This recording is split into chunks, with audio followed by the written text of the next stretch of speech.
Alhamdulillah wassalatu wassalamu ala Rasulillah wa ala alihi wa ala amma ba'd. Sambil menunggu ke kuburan, mengingat mati dan jangan lupa nasib kita di dunia juga. Ya, sekarang kita coba wawancara bos-bos walet yang ada di Sorimila dan Nangamiros, Calabai Pekat ini. Siapa nama Bapak? Pelunggu. Pak Zidan. Pak Zidan. Masya Allah.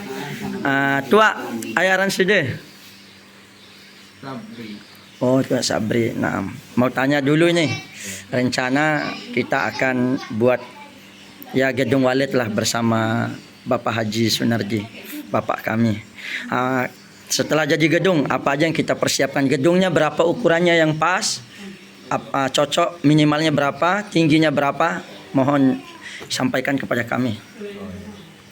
Kalau menurut pengalaman selama ini yang kami dapatkan di lapangan maupun secara pribadi, kalau untuk ukuran RBW atau gedung walet atau gedung walet itu, kalau ukuran yang ideal itu biasanya 4x8. 4x8. Itu biasanya 2 lantai atau 2 susun. Terus ketinggi di antara lantainya itu dari lantai tanah ke papan sir itu biasanya cuma 2,5 meter yang ideal. Kayak gini lah tabe ya? Ya, dari tanah ke atas itu biasanya 2,5 meter ketinggian. Jarak siripnya paling bagus itu atau yang maksimal itu minimal 40 atau 30. Jarak apanya? Jarak sirip. Jarak susunan siripnya itu papan sirip, tempat berpijaknya walet atau tempat dia membuat sarang. Paham Ibu ya? Paham ya Bu? Pokoknya Ita yang paling harus paham, kata beliau. Lanjut terus. Ya terus. Setelah dari yang saya sampaikan barusan itu, mulai dari Ukur ya. mulai dari jarak sirip, dan yang harus disiapkan itu biasanya sound system seperti Sweater. Apa itu sweater? Sweater itu biasanya banyak di toko perwaletan, banyak. Kayak yang bunyi-bunyi itu ya? Untuk suara inap dan suara panggil. Terus amplifiernya untuk burung walet biasanya yang merek biru dan yang lain juga banyak kan. Merek-merek lain juga banyak tersedia di toko-toko walet maupun online juga bisa di Lazada, di Amplifier ini? ya. Mas, kayak untuk mic-mic itu ya? Atau beda? Khusus untuk walet. Ya. Flash disk nanti di sana untuk istilahnya untuk menaruh suara tiruan di sana. Ada yang namanya suara inap, terus suara panggil. Ada yang harus dipasang di sana. Itu tapi biasanya banyak tersedia di toko perwaletan banyak. Terus untuk perawatan biasanya kita untuk mengukur suhu, kelembaban itu minimal ideal suhu itu 85%, suhunya 25 atau 26. 85% itu berapa? Apanya? Kedinginannya. Kedinginan. Kelembaban itu minimal 85%. Bisa ke 90 bisa. Berarti harus ada AC dong kalau jamak-jamak ya? Enggak, jangan. Biasanya kalau di gedung itu biasanya ditaruhkan kolam air, baskom. Oh. Itu untuk kelembaban. Terus untuk suhunya tergantung lubang anginnya, ventilasinya itu kan ada. Ditaruhkan ventilasi sejenis elbow. Kalau terlalu banyak anginnya juga suhunya pasti naik ya. Oh.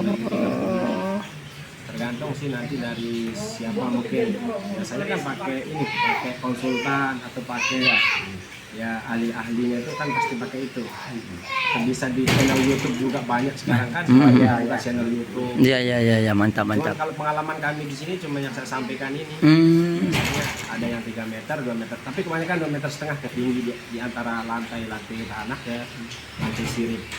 Harus 2 lantai apa cukup 1 lantai juga? Biasanya yang lebih produktif itu yang 2 lantai. Kalau 1 lantai boleh, cuman di daerah yang kurang persaingan.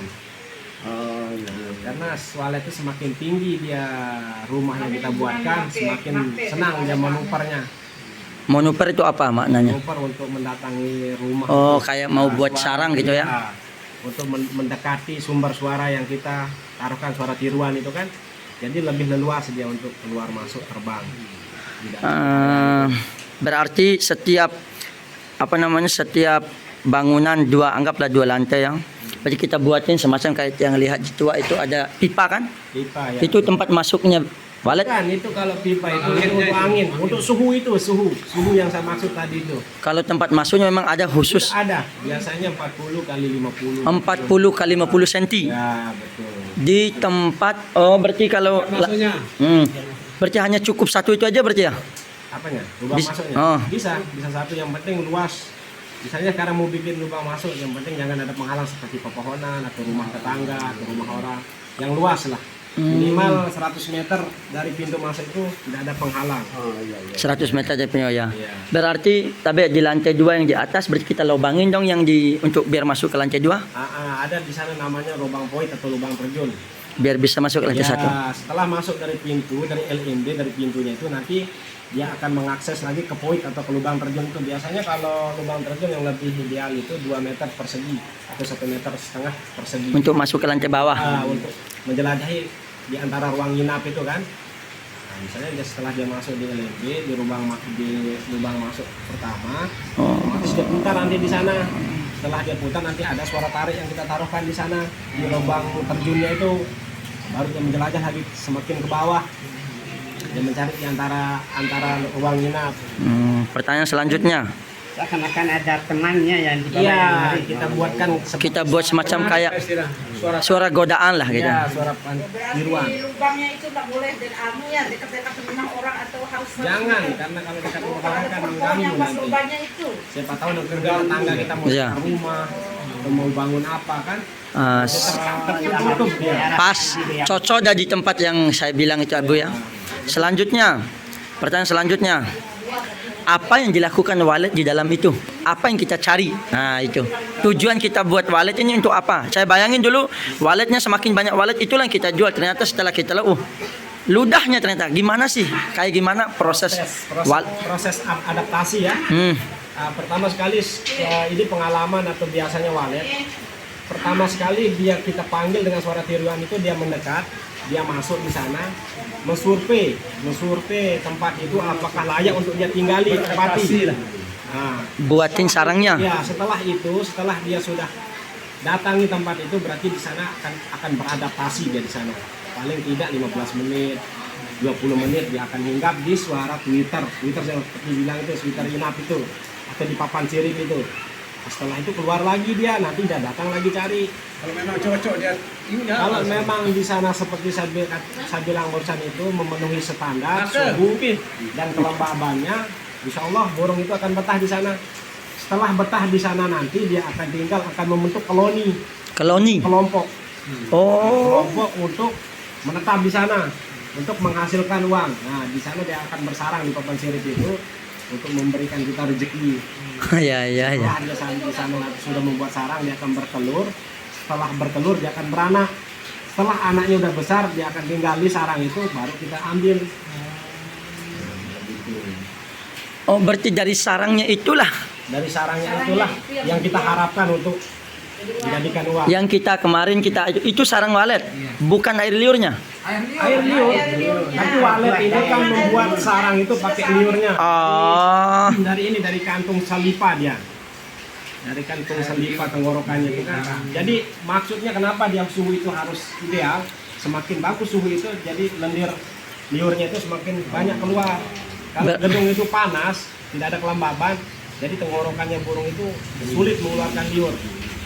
Karena liurnya itu dia untuk membuat sarang. Istilahnya ini tergantung nasib rezeki yang Allah kasih sudah kadang. Ya Allah nak hujan itu nak. Ya dah pelan-pelan. Dari misalnya anggaplah sudah jadi sesuai dengan kita bilang syarat-syarat sudah jadilah, anggaplah yang sudah jadi di gedung. Datanglah itu sarang sudah 15 menit, sudah beradaptasi, sudah dia buatnya. Kira-kira berapa lama? Kan lumayan nih. Ya nunggu untuk beranak, anak pinak, apa bahasanya, telur baru anak. Ini berapa lama itu baru bisa dianu? Biasanya kalau dari gedung awal Ya. gedung pemula biasanya 6 bulan ya Pak. Iya, karena bulan pertama itu yang masuk itu bukan indukan, biasanya kebanyakan anakan burung tetangga atau anakan burung dari goa datang ke tempat itu beradaptasi, meyakinkan dirinya untuk membuat koloni atau menetap di sana. Jadi selama dari pertama itu, jadi jarak 2 bulan itu kita masih menunggu dulu. 3 bulan itu biasanya baru ada polesan, jenisnya liurnya, fondasi. Biasanya dia taruh fondasi. Setelah 3 bulan itu taruh fondasi, 4 bulan itu mulai nampak, 5 bulan itu mulai birahi dia. Birahi mencari pasangan. Baru Biasanya 5 bulan cari pasangan. Biasanya 4 bulan, 5 bulan cari pasangan. cari pasangan di luar untuk bawa ke sini, maksudnya bawa ke kamar. Jadi setelah dapat pasangan, dia akan berkembang biak di sana, akan bertelur, mengerami telurnya, menetas, menyuapi anaknya. Setelah anaknya besar, baru dia anaknya Terbang. Kemudian akankah dia kembali lagi ke tempat itu? Masalah kembalinya tidak kita jamin. Bisa jadi itu Bisa orang baru. Bisa enggak ya? Bisa jadi orang baru yang datang itu. Karena hukum alam dia. Ya, walet ini seperti hukum alam ya. Jadi kalau sudah keluar dari gedung kita, jadi kita bukan walet, jangan kita harapkan kalau itu walet kita lagi. Bisa saja dia ke gedung tetangga, bisa saja dia kembali ke goa. Intinya kita butuh koloninya itu aja. Ya kita sambil berdoa lah, berusaha sambil berdoa di sana. Apa musuhnya? Pertanyaan selanjutnya, musuh dalam perdunia waletan ini. Musuh kalau kan petani kan ada bawi, ada monyet, ada itu nah. Predatornya lah ya. Oh, predatornya betul. Hamanya. Biasanya kalau hama yang nomor 1 tuh di mana-mana umum dia itu toke, tikus, Waduh. kecoa, Oh. burung hantu. Ini yang paling harus diantisipasi ini. Banyak burung hantu sudah sekarang. Burung hantu yang bahaya. Toke itu wajib itu dimanapun toke ini tetap. Toke ini dia makan burung. Dia makan burungnya, bukan koloni yang dia makan. Kalau telur kayaknya toke enggak. Cuman dia makan itu Burung. indukan sama anakan. Kalau sehingga mereka tidak nyaman gitu kan bahasanya. Akan punah lah. Mereka tidak nyaman berarti dia kumele sudah gitu. Bukan yang kita panen itu yang dimakan. Bukan manusianya apa? Itu baru toke ya, itu baru toke. Sifatnya toke, dia makan indukan sama anakan. Tapi kalau tikus dia makan indukan, telur, sarang, Selaput. Iya. Basmi tikus dengan kurota, karuto namanya. Kalau burung hantu beda lagi, burung hantu indukan aja. Anakan tidak diganggu karena ketika dia masuk di gedung itu atau di rumah burung walet itu, di ruang inap itu, dia akan acak-acak di sana supaya burung itu bertaburan. Oh, ditakut-takuti ya. Iya. Namanya hantu kan, ya ngehantuin. Kalau semut itu biasanya anakan dia gigit, anakan yang berarti ditetas gitu. Yang ditetas sama indukannya itu. Oke. Kalau kecoa itu anakan yang masih belum ada bulu dia gigit, ambil darahnya sama sarang dia makan si lubang. Jadi kualitas sarang itu akan rusak. Oh, enggak sila. Kualitas sarang itu akan rusak biasanya seperti itu. Kalau cicak Cicak kalau cicak masih belum sih selama ini. belum predator ya. Nah, belum termasuk kategori predator. Nah, setelah kita mengetahui predatornya ada burung hantu, ada tokek, ada tikus, ada kecoa, semut. Apa kira-kira yang biasanya pelungguh pengalaman jadi penahannya, istilahnya jadi penghancur predator ini, penangkal. Kita babat pakai apa namanya, pedangkah atau pakai apa gitu. Biasanya sejak naruh apa? Obatnya lah. Iya, kalau pengalaman selama ini kalau khusus untuk tokek itu biasanya kita pakai senapan atau kalau tidak ada senapan kita masuk cari. Biasanya kalau tokek itu misalnya di papan sirip yang satu ada Papan tempat sirip itu lubang. kayak gimana sih biasanya papan? Papan sirip itu, nah seperti ini tidak Nyanyi papan sirip, papan sirip Pak Bu. Oh, seperti ini dah papan sirip, cuman dia pakai papannya lebarnya 2 cm Ini papan siripnya. kali 20 biasanya. Bisa 4 cm kali 20 bisa. Berarti setiap bangunan ada papan siripnya berarti. Ada. Di sana papan sirip itu tempat burung itu seperti saya katakan tadi, tempat burung itu nempel. hinggap dia di sini. Di bawahnya, bukan di atasnya. Di atasnya lah. Kalau lantai 1 di atasnya, lantai 2 di atasnya lagi, Abu. Kita buatin begitu ya. Kayak gini dah. Persis cuman lebar. Soalnya ini kan 2 meter, Hmm. 1,5. Nah, dipasang lah sudah papan sirip ini, pasang. Jaraknya 30. 30 tapi kayunya. Ya, setelah itu pasangkan ini. Pasangkan papan atau pasangkan ini apa namanya ini? Apa sih ini? Sibot. Dicor lagi. Kalau mau dicor. Ya, Jerat lah, ya kan biar juga kan bisa naik ke atas kan gitu maksudnya. Oh. Biar kukuh, Biar biar kuat. gantung di sini dia Iya. Oh berarti dia buat apa ya? Dia giniin berarti ya? Pakai bibihnya itu. Nyengkram. Dia akan nyengkram. Di sana setelah nyengkram itu di sana dia buang terus Citra, ya? telurnya di sana. Lah alginak segini. tetap juga ada tulangnya tetap Iya. kayak ini juga nih untuk tempat paku kerikil. Jadi Toke seperti pertanyaan tadi itu saya akan jawab. penangkal Biasanya predator. Untuk membasmi predator biasanya kalau toke biasanya kita cari di lubang-lubang yang ada di ruangan itu, biasanya disembunyi di sana. Ini kita bunuh lah, kita gunakan. Bunuh secara manual berarti ya? Ya, secara manual. Ya kalau burung hantu biasanya kita tangkal dia pakai lampu.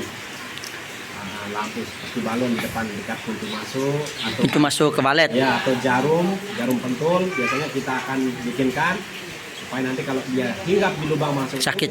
ya kan ketindis kakinya. Kalau semut biasanya kita pakai obat Ya. seperti super killer, regen. Oh ya obat. Kalau Biasanya super killer khusus dia, super killer namanya. Jarum tadi itu nggak ganggu burung walet. Nggak bisa dia, nggak bisa karena di kan pintu masuk itu kan seperti ini. Jadi kita pasangkan di sini. Sini ya, Nanam di situ. ya, seperti nanti kalau burung hantu itu datang, dia akan hinggap dulu di pintu itu. Jadi pas dia hinggap udah ketusuk duluan, teriak kedua. kalau walet kan tinggal masuk aja. Kan nggak akan diam. ya. Masuk dia. Langsung masuk ya. Walet ini dia ada kayak gimana sih singgapnya? Kayak di dahan ranting ataukah gimana? Seperti dia tuh Pakai paruh. kelelawar itu ya.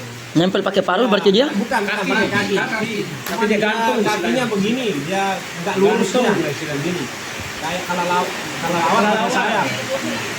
Pokoknya bisa dikatakan ya fenomenal lah. Hinggapnya itu Ngeri ya, agak unik gitu. secara kita pikir itu agak susah lah.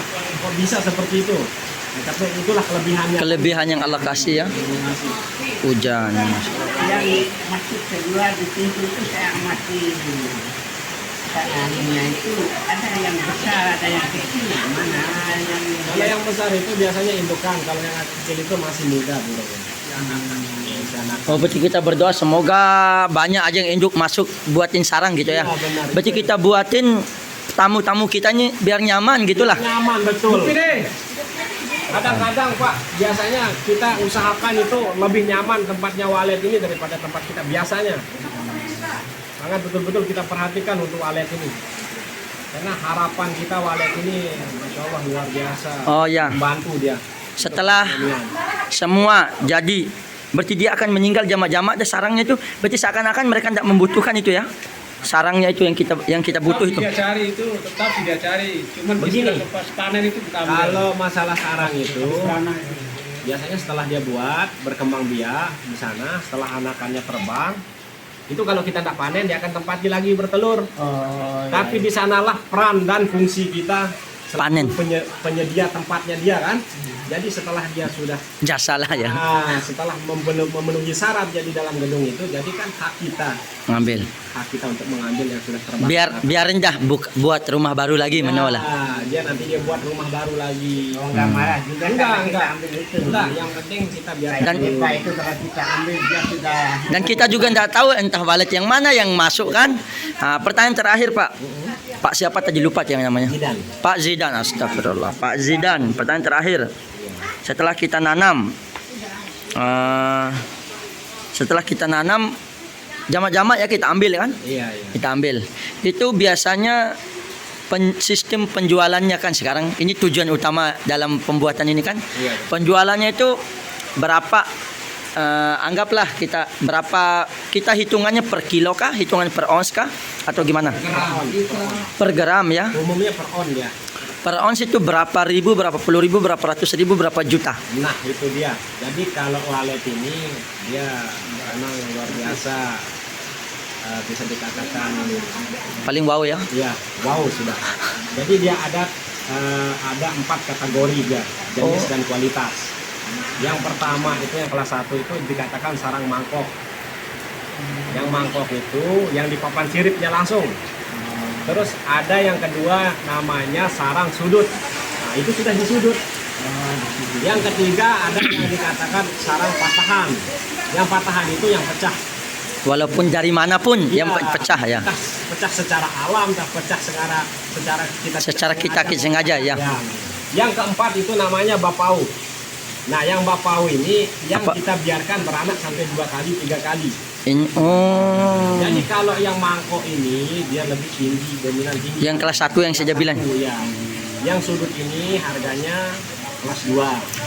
Yang patahan ini harganya kelas 3. Yang bapau ini harganya kelas 4. Berarti jangan sampai Ya. ditempati kedua kali. Iya, cuman kelebihannya kalau yang bapau ini ada kelebihannya berat dia. Cuman sarangnya itu kotor. Ada bekas telur, bekas bulu, dia tutupi kembali. Ya, tambah terus. Jadi biasanya kalau kemarin harga mangkoknya itu di angka 10. 10 juta. Ya, sudutnya di angka 75 sampai 8. Patahannya itu di angka 7, bapaunya di angka 5. Oh, kemarin dong angka berarti sudut sudah dapat kemarin tuh. Per kilo. Kalau sekarang itu mangkoknya di angka 9, udah turun, biasa tahun baru turun 9, sudutnya di angka 7 sampai 75, patahannya di angka 6,5. Yang sekarang bapaunya di angka 4. Oh, gitu ya. Ya. Terima kasih atas wawancaranya kepada kami. Insya Allah kami akan masukkan ke YouTube nih. Insya Allah. Terima kasih. Assalamualaikum warahmatullahi wabarakatuh. Waalaikumsalam.